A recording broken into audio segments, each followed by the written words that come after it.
Hello বন্ধুরা, কেমন আছো? এই যে আজকে করব মটরশুঁটির কচুরি। এই দেখো মটরশুঁটিগুলো ছাড়িয়ে নিয়েছি ভালো করে।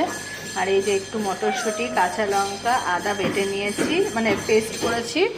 আর এই যে মিক্সিতে পেস্ট হচ্ছে করি। আর এই যে এইটুকু বাকি আছে, তারপরে দেখাচ্ছি। এই যে এখানে আছে আটা, ময়দা, আর এই যে একটু চিনি দিলাম, নুন দিলাম, আর দেব একটু সাদা তেল।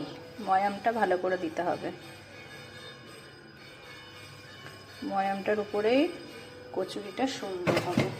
আর আমি আগেও বলেছি আজকের কচুরিটা কিন্তু আমি অন্যরকমভাবে করব, মানে তোমার পুর দেব না। আজকের কচুরিটা করব মটরশুঁটির বাটাটা দিয়ে আমি ময়দাটা আর আটাটা মেখে নেব।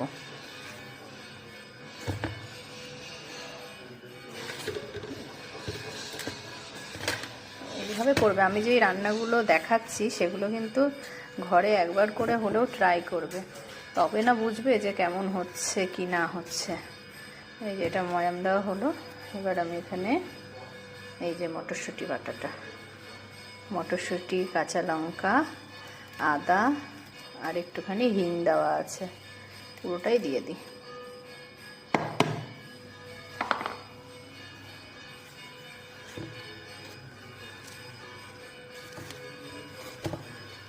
আমি কিন্তু প্রত্যেকবার যে করি তখন কিন্তু আমি এটা করি, তোমার পুরটা আলাদা করে জাল দিয়ে মানে রান্না করে ভেতরে দিই, কিন্তু আজকে আমি এটা মেখে নিচ্ছি।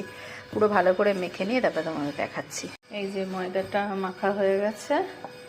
এবার এটাকে এরকম তেল দিয়ে দিয়েছি, তেল দিয়ে পুরোটা তেল মাখার পরে তেল ময়াম দিয়ে দিয়েছি ওপরটা। এবার এটা কিছুক্ষণ ঢেকে রাখবো। আর এর সাথে করবো আজকে আলু কুমড়োর মাখা মাখা তরকারি, দেখাচ্ছি সব। এই যে মটরশুঁটির কচুরিগুলো লেচি করে নিয়েছি, এই যে লেচি করে নিয়েছি। আর এই যে লোহার কড়াইয়ে সাদা তেল ঢালছি। ব্যাস, কড়াইটা বিশাল বড়, অল্প অল্প তেলে না লুচি ভালো ফোলে, জানো তো। এবার তেলটা গরম হোক আর আমি এদিকে লুচিটা বেলে নিই। এই যে এবার কস্তুরি মেথি দিয়ে দেবো। এই তরকারিটা একবার বানিয়ে খেয়ে দেখো তোমরা, এত সুন্দর হয়, এত টেস্টি হয় যে বলার মতো না। লুচি দিয়ে খুব ভালো জমবে। আমি মটরশুঁটির কচুরি করছি, এই দিয়ে দারুণ লাগবে এই তরকারিটা।